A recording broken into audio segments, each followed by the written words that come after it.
Bienvenue à tous dans une nouvelle vidéo. On se retrouve pour la seconde analyse sur les Pokémon de la neuvième génération.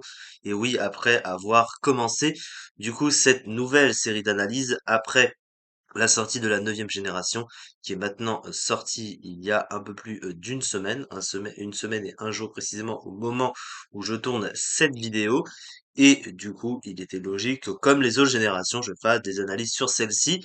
J'ai expliqué sur la première analyse sur le premier starter qu'il y aura aussi l'intégration du coup du Terra Crystal, mais que j'en parlerai pas trop en détail parce que c'est une mécanique qui qui est quand même très très forte et qui peut retourner une game dans certains cas. Donc du coup, on va pas trop en parler, mais juste un tout petit peu en fonction du cas. Donc là aujourd'hui, nous allons parler du starter de type feu après avoir fait celui de type plante bien sûr, et on fera ensuite celui de type eau. Alors, l'évolution finale de Chochodil, le starter de type feu, et le starter, du coup, la préévolution, c'est Crocogrip, voilà. Et donc, le starter final, c'est Flamigator, un alligator de feu, comme on peut le constater. Alors, son type, on commence par là. Donc là, les analyses seront plus brèves que la première, où c'était une vidéo un petit peu de démarrage, hein, globalement.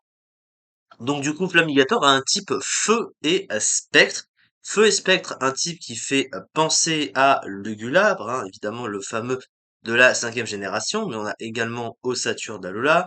On a plus récemment en neuvième génération un autre Pokémon, je crois que c'est Malvalam ou l'autre, hein, je sais plus lequel des deux, qui a le type feu spectre. Et du coup, le type, qu'est-ce qu'il donne globalement?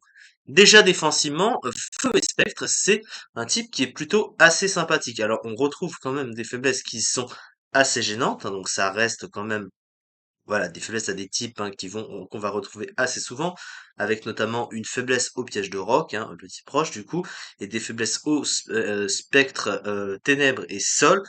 Ce sont des types gênants, mais à côté, on a quand même 6 résistances et 3 et 2 immunités, une double résistance, pardon, au type insecte. Donc la double résistance à l'attaque demi-tour notamment, et quand même ça fait un bon stock de résistance. Donc il peut venir hein, sur des types assez courants, sur des résistances. Donc c'est pas un Pokémon avec un double type très fragile. Donc défensivement c'est quand même assez intéressant. Mais là où c'est surtout très fort, c'est sur le côté offensif. Pourquoi? Parce que les types feu et spectre réunis ensemble, c'est une combinaison de deux bons types offensifs ensemble. En fait, le type spectre, c'est naturellement un très bon stab offensif car il est pratiquement pas résisté dans le jeu en termes de type de Pokémon. Et le type feu lui apporte une très bonne couverture offensive. En plus de ça, c'est un type super efficace sur le type acier. Alors le type spectre est neutre évidemment dessus, mais avoir un stab super efficace dessus sachant qu'on sait, hein, le type acier, c'est le meilleur type défensif du jeu, eh bien c'est très positif, et ben la couverture feu spectre, naturellement sur les stabs, est déjà très bonne, ce qui fait que t'as pas besoin de grand chose hein, pour couvrir les deux, hein, et que ben offensivement, t'es déjà assez bien loti à ce niveau-là. Donc il a quand même un bon type ce Pokémon. On va parler de ses talents.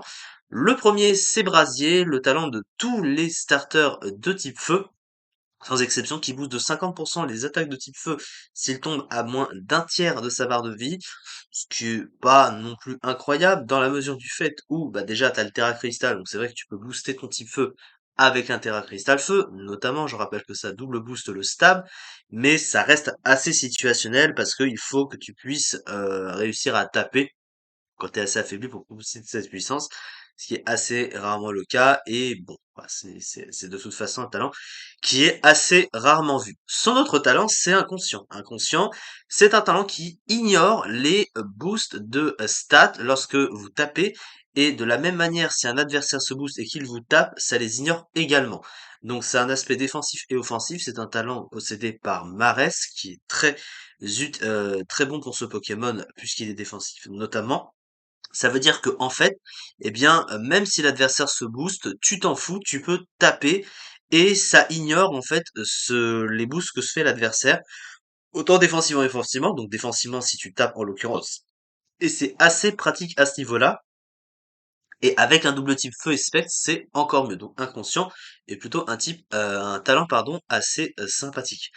Au niveau de ses stats maintenant, alors qu'est-ce qu'il y a de positif, qu'est-ce qu'il y a de négatif? Alors c'est vrai que dans l'ensemble ça paraît pas très accueillant comme statistique. Alors il a une attaque spéciale de 110, qui est certes relativement correcte, mais c'est vrai que comparé à d'autres Pokémon, ça va taper un peu moins fort, mais à côté, c'est quand même contrebalancé par un assez bon bulk, hein. Il a 104, 175, une SPDF moyenne, mais 104 en PV quand même, il va pas s'en plaindre, donc ça reste un bulk plutôt pas mal. Alors, il est lent, c'est vrai, il a que 66 en vitesse, donc ça reste une vitesse pas ouf, mais avec du bulk, et le fait que le Pokémon tape correctement fort, eh bien, ça le rend pas passif, et il a un type bon offensivement. Donc, en fait, il s'en fiche un peu à ce niveau-là.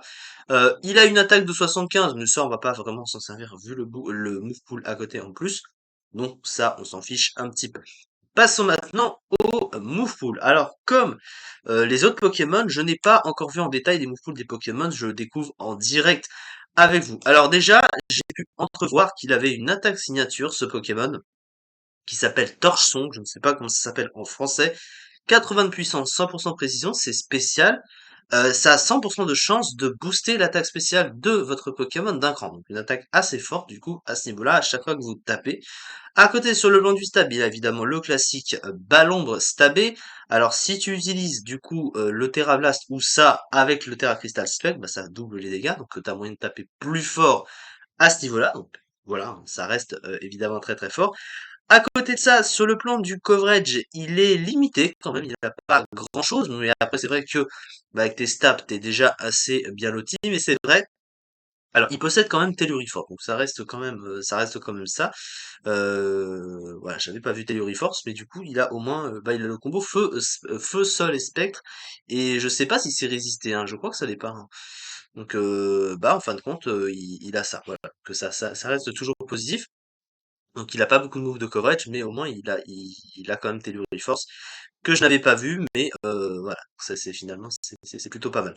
À côté, sur le plan du soutien, alors on retrouve des classiques, il a Feu Follet notamment, il a aussi Paresse, alors Paresse c'est assez rare, bon c'est vrai que les moves de soins en 9ème génération, vous voyez 5 points de puissance, ça a changé, hein. Ils ont diminué, ils ont diminué les moves de soins, ça n'empêche pas les Team Stall de rester évidemment, mais il a un petit move de soin, voilà, il a la petite Paresse, c'est plutôt pas mal. À côté, bah, il a pas grand chose en fait, il a pas de move de boost non plus, c'est un petit peu dommage pour un Pokémon offensif. Après, il a son attaque signature quand même qui booste son attaque spéciale d'un cran après chaque utilisation. Bon, ça le compense un petit peu. Donc il a un full restreint, mais globalement, il a un petit peu tout ce dont il a besoin pour fonctionner. Voilà, il n'a pas besoin de grand chose, je pense. Donc c'est un starter qui est assez intéressant. Là où le premier était assez fragile, un type avec beaucoup de faiblesses aussi à côté, qui pouvait difficilement se placer sur le terrain. Lui, il a un conscient, il a un bon potentiel offensif, il est lent mais il a du bulk. Donc un starter assez cool. Donc je pense que alors Overuse peut-être pas parce que ça manque peut-être de puissance et de rapidité, mais peut-être un petit underused. Parce qu'avec Inconscient, un starter comme ça, un Pokémon comme ça avec le type Feu Spectre, c'est pas inintéressant. Donc globalement, peut-être Underuse, sait-on jamais. On le verra prochainement de toute façon. En tout cas, c'est ça pour cette deuxième analyse sur le deuxième starter. Il nous reste le troisième à voir, comme vous le savez. Merci beaucoup de m'avoir suivi pour cette vidéo et à très vite pour la suite.